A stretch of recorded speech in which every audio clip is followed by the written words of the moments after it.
నల్లమల అడవిలో నీళ్లు లేక తినడానికి తిండి లేక అల్లాడుతున్న వన్యప్రాణులను ఆదుకునేందుకు నంద్యాల ప్రాంత వాసులు అనేక మంది ముందుకు వచ్చి నీటిని ఆహారాన్ని అందిస్తూ ఆకలి దప్పులను తీరుస్తూ ఆదర్శనీయంగా నిలిచారు.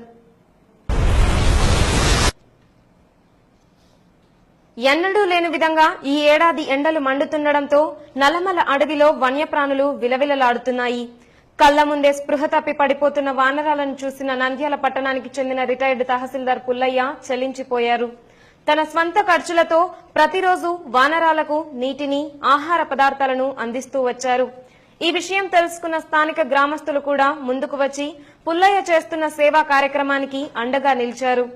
నంద్యాల గిద్దలూరు ఘాట్ రోడ్లోని వన్యప్రాణుల దప్పిక తీర్చేందుకు ప్రతిరోజు ఒక వాహనాన్ని ఏర్పాటు చేసి నీటితో పాటు ఆహార పదార్థాలను చేరవేస్తూ మూగజీవులకు ప్రాణం పోస్తున్న ఆ సేవా తత్పరులకు మనం కూడా కృతజ్ఞతలు చెబుదాం.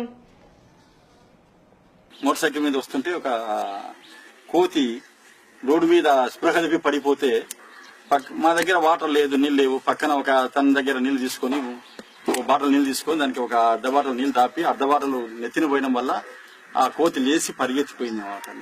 నీళ్ళు ఎక్కడ లేవు.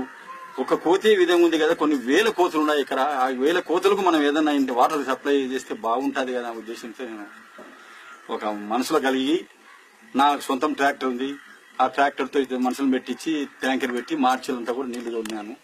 ఈ నెలలో ట్రాక్టర్ తో పనులు ఉండడం వల్ల ఆటోను అరేంజ్ చేసుకుని ఆటో రోజు 850 రూపాయలకి బాడీ పెట్టి నీళ్లు పోపిస్తున్నాము.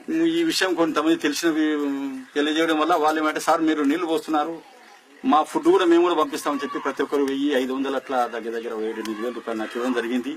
ఆ డబ్బుతో నేను కూడా ఈ వాటర్ నీళ్ళమ్మడి కూడా ఓ రోజు టమోటా పండ్లు, ఓ రోజు బియ్యం పరిమాణము, ఓ రోజు కలిగిన పండ్లు, ఓ రోజు అరటి పండ్లు తీసుకొచ్చు చేస్తున్నాను.